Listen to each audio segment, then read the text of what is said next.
আমার নাম লোকমান শেখ, মুন্সিগঞ্জ জেলা যুবদলের সহসাধারণ সম্পাদক, সাবেক, বর্তমান আহ্বায়ক কমিটির একজন সদস্য। বিগত 16 বছর রাজনৈতিক প্রেক্ষাপট হুট করেই চেঞ্জ, কেমন চলছে বর্তমান অবস্থা?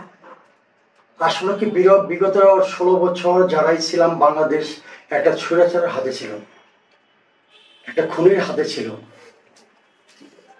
বিগত এই 17 বছর আমরা যারা বিএনপির ছাত্রদল থেকে যুবদল, যারাই আমরা রাজপথের আন্দোলনে ছিলাম, জেল, মামলা, হত্যার আমাদের বাংলাদেশের কোনো জনগণের, কোনো ছাত্র, স্বাভাবিক মানুষের জীবনে কোনো নিরাপত্তা ছিল না, কোনো বিজনেস ছিল না, বিজনেসে কোনো নিরাপত্তা ছিল না। এখন আলহামদুলিল্লাহ, এখন দেশ আস্তে আস্তে আস্তে আস্তে দেখা যাচ্ছে ছাত্র আন্দোলনের ঘোরার পর দেশ নতুন করে স্বাধীন হয়েছে। আজকে আমরা স্বাধীনতাভাবে চলতেছি, মুক্ত হওয়ায় আকাশে ঘুরতে ঘুরতেছি। এতদিন ভাবতাম বাইরে বাইরে হবো, হয়তো গুম নয়তো কম, দুটার একটা।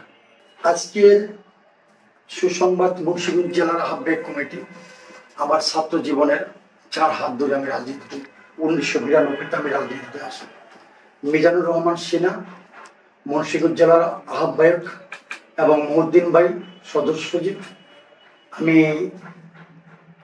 আমার নেতা দেশরত্ন তারেক রহমানকে আমি বলবো, যে কমিটি হয়েছে মুন্সিগঞ্জের জন্য আমরা খুব সৌভাগ্যবান। কারণ মুন্সিগঞ্জ যাকে আহ্বায়ক দিয়েছে সে হলো মুন্সিগঞ্জের হাতেম দেয়। মুন্সিগঞ্জের জন্য গর্ব মিজানুর রহমান সিনহা, যিনি এক সময়তে যার ডাকে মুন্সিগঞ্জের সারা মুন্সিগঞ্জের লোক বিএনপির পক্ষে রাজপথে নেমে আসে। আর সে এমন একটা মানুষ, সে খুবই ভালো মানুষ। আমরা তাকে আমি খুব কাছে থেকে দেখেছি। সে বিএনপিকে ভালোবাসে, জিয়াউর রহমানকে ভালোবাসে, ম্যাডাম খালেদা জিয়াকে ভালোবাসে এবং তারেক রহমানকে ভালোবাসে, দেশকে ভালোবাসে। আলহামদুলিল্লাহ, এমন একটা লোকের কাছে মনে করেন যে আহ্বায়ক কমিটিটা আসে, দেখা যাচ্ছে এখানে কোনো পকেট কমিটি হওয়ার কোনো সম্ভাবনা নেই। কারণ এমন একটা মানুষ, বিগত দিনে বাংলার সবাই চিনেন মিজানুর রহমান সিনহাকে, তার হাতে মনে করেন যে একটা আমানত এসেছে।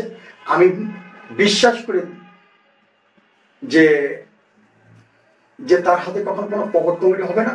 মুন্সিগঞ্জে 8টি ইউনিট, 2টি পৌরসভা, 6টি উপজেলা, ইনশাল্লাহ প্রত্যেকটা উপজেলা সে নতুন করে আহ্বায়ক কমিটি দেবেন বিএনপি, এবং আমরা যুবদল সহসংগঠিত হব, ছাত্রদলের সহসংগঠিত হব এবং তারেক জিয়ার হাতকে আমরা শক্তিশালী করবো, বিএনপিকে শক্তিশালী করবো। বর্তমান সবার কাছে আমি দোয়া চাচ্ছি, আমার দল থেকে দোয়া চাচ্ছি, মুন্সিগঞ্জ যুবদলের পক্ষ থেকে দোয়া চাচ্ছি। আমার নেত্রী 3বারের সাবেক প্রধানমন্ত্রী, সে অসুস্থ, চিকিৎসার জন্য গেছে।